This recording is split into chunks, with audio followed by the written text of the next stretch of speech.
जास्त शाणा आहे, येडा नाही तो. येडा बनवून पेढा खातोय. कमी कसा होईल. आता त्याने तुमचा पगार धरत असताना तुम्हाला जी लेवी दिली जाते ती पगारात धरली. त्यामुळे तुमचा बोनस, तुमचा ESIC, तुमचा युनिफॉर्मचा पैसे, तुमचे सुट्टीचे पैसे,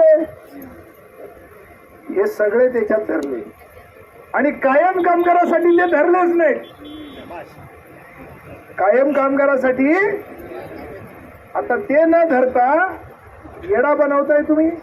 हे बघा, तेव्हा आज त्यांच्या या निवेदनामध्ये दोन गोष्टी त्यांनी लिहिल्या.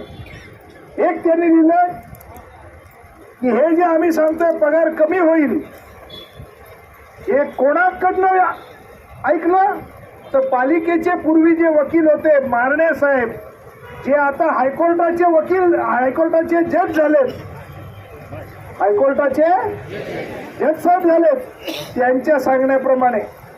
तर आपल्या युनियनने त्यांना विचारलं की जज साहेबांचं नाव तुम्ही याच्यात लिहिलंय, आम्ही या पत्राची कॉपी जज साहेबांना पाठवतो आणि त्यांना विचारतो की तुमच्या नावानं या कामगारांना धमकवतायत याची परवानगी दिली आहे का.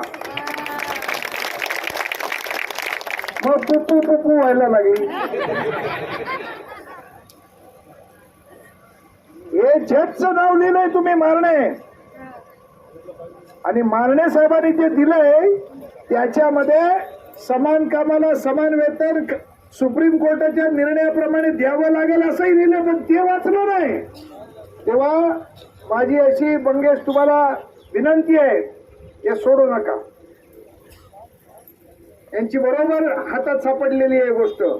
हे मारणे साहेबांना पाठवा हायलाइट करून, आणि त्यांना सांगा की हे तुमच्या नावाने आम्हाला आणि पालिकेतल्या अधिकाऱ्यांना धमकावतायत. तेव्हा तुम्ही तुमचं या पद्धतीने तुम्ही फक्त म्हणलं असतात की पालिकेचे वकील तर काय हरकत नाही, पण पालिकेचे वकील जे आता जज साहेब आहेत हे लिहून तुम्ही प्रेशर आणताय, हे एक सांगितलं. आणि दुसरं असं आहे, आपली मागणी आता तरी काय, परमनन्सीच्या नंतर 2 नंबरची मागणी काय, समान कामाला, आणि पालिका काय सांगते, समान वेतन दिलं तर तुमचा पगार कमी होईल.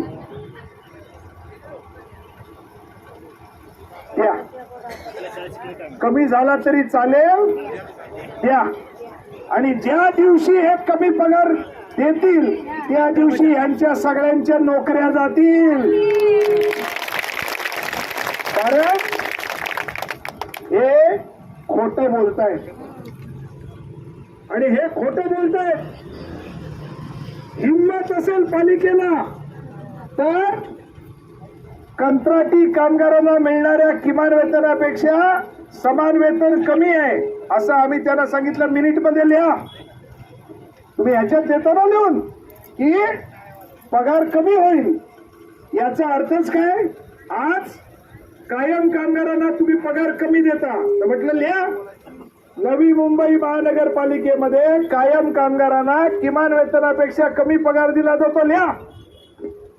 या टायपिस्टला सांगतात ते बाबा हे लिहायचं नाही, हे लिहायचं नाही. मग आम्ही सांगितलं आमचं युनियनचं म्हणणं म्हणून लिहा, आम्हाला आमचं म्हणणं मांडायचा अधिकार आहे का नाही.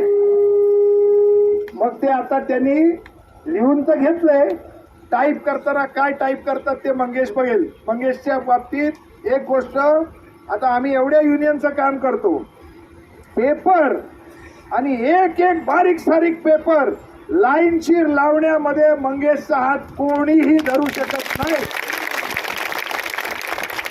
आता 2001 साली मी त्या बोर्डावर असताना काय मी बोललो होतो मला आठवत नाही, पण मंगेशकडे त्याचा कागद आहे. मला कधी लागला तर ह्याच्याकडनंच मी घेतो. तेव्हा मंगेश आजचे मिनिट्स मध्ये काय लिहितात ते बघा. आणि माझी अशी विनंती आहे तुम्हाला सगळ्यांना की झगडा करायचा आहे ना, नाग दाबल्यावर तोंड तर सांगा त्यांना. बघा तुम्ही विचार करा, शेवटी तुम्ही पदाधिकारी आहात की आम्हाला 6,000ने कमी पगार होईल ना, 6 का किती रे, 4,000ने कमी पगार होईल.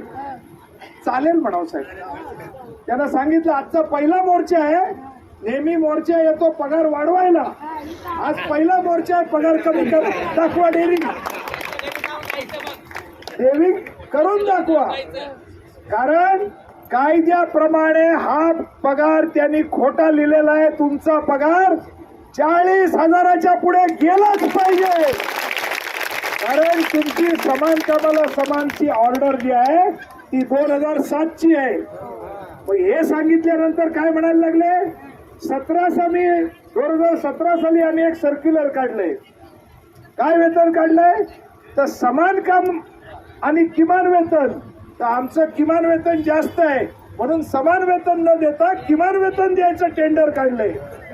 हे सांगितल्यानंतर त्यांना सांगितलं परत मिनिट करा की 2017 मध्ये आम्ही परमनंट कामगारांना किमान वेतनापेक्षा कमी पगार लिहित होतो. हे लिहा.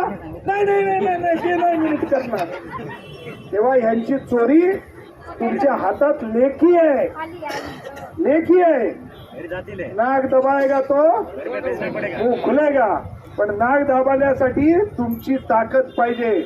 आज तुमचे 8,000 कामगार आहेत, सगळे आलेले नाहीयेत. शेवटी संघटनात्मक निर्णय. हे बघा, एक लक्षात ठेवा, आम्ही मुंबईमध्ये जिंकलो. 4,500 कामगार ज्यांना प्यायला पाणी नव्हतं, हातपाय धुवायला पाणी नव्हतं, कचऱ्याच्या गाडीवर बसून त्यांना जेवायला लागायचं, त्यांना रिक्षावाला रिक्षात घ्यायचं नाही, बसवाला बसमध्ये घ्यायचं नाही, टॅक्सी करायला पैसेच नव्हते. अशा कामगारांना आम्ही संघटित केलं. कारण तेव्हा कॉम्रेड M.A. पाटील यांच्या बरोबर मी इथे शिकलो आणि ते मुंबईत जाऊन केलं. 27 वर्ष भांडण केलं, 27 वर्ष. तेव्हा आज 30 आणि 35 रुपये रोजचा पगार घेणार आहे. तुम्ही पण तेव्हा तेवढेच होता, 30 रुपये आणि 35 रुपये. ते कामगार आज परमनंट झाले आणि आज त्यांना 60,000 रुपये महिन्याला पेमेंट मिळतंय. आणि एरियर्सच्या पोटी 7-7 लाख रुपये त्यांना मिळाले एरियर्सच्या पोटी. तसं तुम्हालाही मिळू शकतं. वा वा वा, लढायला लागेल. आमच्या मागे नको, तुम्ही पुढे राहा. हे येडा कारभार आहे. मला नावान बोलायचं, मिलिंद नावाने आगे बढो. अरे पुढाऱ्यांना तुम्ही आगे केलं की पुढारी कुठे जातात ते लक्षात येत नाही. इलेक्शन आली की सगळ्या पक्षाचे पुढारी कसे येतात आणि इलेक्शन झाली की आम्ही साहेब कुठे आहेत, बाथरूम मध्ये. शाळे सगळे साहेब 8 वाजल्यापासून 11 वाजेपर्यंत बाथरूम मध्ये काय काम करतात. तेव्हा पुढाऱ्यांना जास्त डोक्यावर चढवू नका. ताकद तुमच्यात आहे, पुढाऱ्यांच्यात नाही. आता यांनी सांगितलं मी काय ऑल इंडियाचा प्रेसिडेंट झालो. काही फायदा नाही त्याच्यात, ते कार्डावर छापलेला सुद्धा अर्थ नाही. ताकद पुढाऱ्याची नाही. भाला बघितलाय का, भाल्याचं टोक आहे ना, ते पुढारी आहे. ते टोक पोचट असेल तर भाला घुसेल का, पण फक्त टोक तोडून काढलं आणि मारलं तर ताकद. टोकामध्ये ताकद आहे त्या दांड्यामध्ये. त्या दांड्यात ताकद आहे, टोकात ताकद नाही. तो दांडा म्हणजे कामगारांची एकजूट आहे, तेव्हा ताकद तुमच्यात आहे. मंगेश आमचा मित्र आहे म्हणून लई त्याने मला चढवला. ऑल इंडियाचे प्रेसिडेंट झाले, मार्क 0 मार्क माझ्या प्रेसिडेंट होण्याला. तुमच्यासारखे कामगार जेव्हा सगळे संघटित होतील आणि लढतील तुमच्या मागणी करता, तेव्हाच तुम्ही पुढे जाल. तेव्हा तुम्हाला एकच सांगतो, कामगारांचं एकच हत्यार आहे, ते म्हणजे संघटना. ती संघटना मजबूत ठेवा. आणि फक्त कोर्टात तुमची केस चालू आहे, फक्त कोर्टावर अवलंबून राहाल तर कायदा जो आहे ना आपल्याकडचे, ते गधेजैसा आहे, गधेजैसा. गधा म्हणजे काय, गाढव. गाढवाच्या मागे उभा राहिला तर गाढव काय देतं, लाथ मारत. पण हातामध्ये दांडका घेतला आणि दांडक्याचा रट्टा मारला तर ते गाढव 100 किलो वजन घेऊन डोंगराच्या वर नेतंय. तसं कायद्याचं आहे. कायद्याच्या मागे उभं राहिलं ते बघा, त्यांनी दाखवलंय कायद्याप्रमाणे तुमचा पगार कमी होईल. आता रट्टा घ्या आणि हाना की ते बरोबर डोंगरावर नेऊन तुम्हाला सोडणार. तेव्हा फक्त कोर्टावर अवलंबून राहिला तर डुबलात. कोर्ट पण करायचं आणि रस्त्यावरची लढाई पण लढायची. तयार आहात का? मग याचा अपेक्षा आणि काय पाहिजे? लढेंगे लढेंगे लढेंगे लढेंगे. कौन लड़ेगा? कौन लड़ेगा? हम लड़ेंगे. और कपड़ा कौन संभालेगा?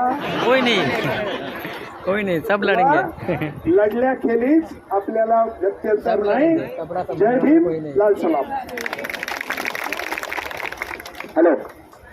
जे आपल्या संघटनेचे कार्याध्यक्ष सन्माननीय दादासाहेब निकालजे 85व्या वर्षामध्ये त्यांचा आशीर्वादच आपल्याला पुरा आहे. तुम्ही दादाला विनंती करेल, दादासाहेब आपण पुढे यावा आणि 2 मिनिटं सर्व कामगार बसल्या सर्व कामगारांशी संवाद साधावा.